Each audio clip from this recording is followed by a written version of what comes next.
I'm Timeform's flat editor David Johnson, and these are my 3 best bets for Champions Day. We're going to start out looking at the Balmoral Handicap at 440 because that's where my best bet of the day comes. And whilst looking at Lord North, who is favourite at the moment, as easy as he won the Cambridgeshire, he's got a £12 higher mark to contend with here, and I think that makes him opposable. He'd have to put up one of the handicap performances of the season to defy a BHA mark of 110, and I'm not sure he's going to prove up to it. Now, there's several horses in there with good course form.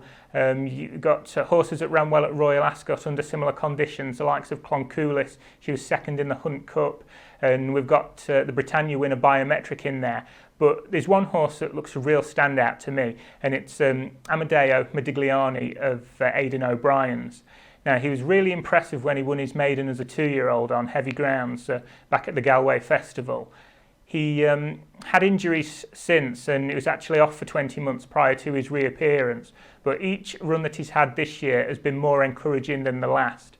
He was returning from 6 months off at Cork last time in a listed race and was a real big eye catcher. It's worth getting the videos out for.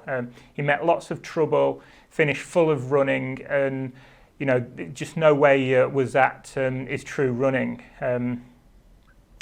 You look at a mark of 98 that he's got, and I'd be very surprised if he doesn't prove a lot better than that in time. And whilst I think he's already been quite well backed, it wouldn't surprise me to see him go off favourite, and he rates a confident selection in the Balmoral.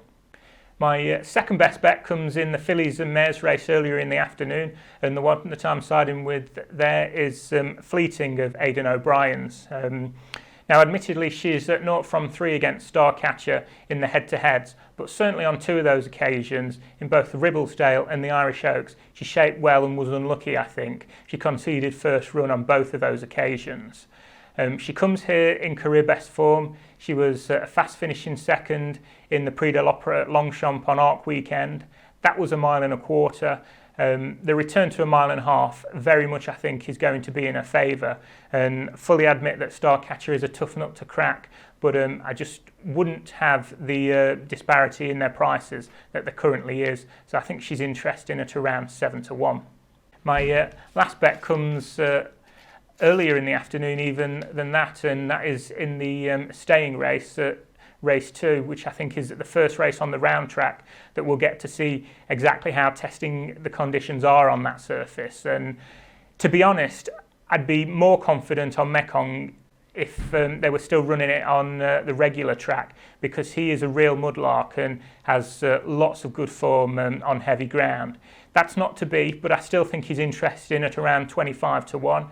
The track will be fine, the ground and the trip all in his favour, which isn't necessarily the case with some of his rivals who are either stepping up in grade or trip, or may have question marks about the ground. So if the likes of Withhold and Royal Line don't necessarily run up to their best, Mekong, if he does, he's got a fair chance of finishing in the first 3.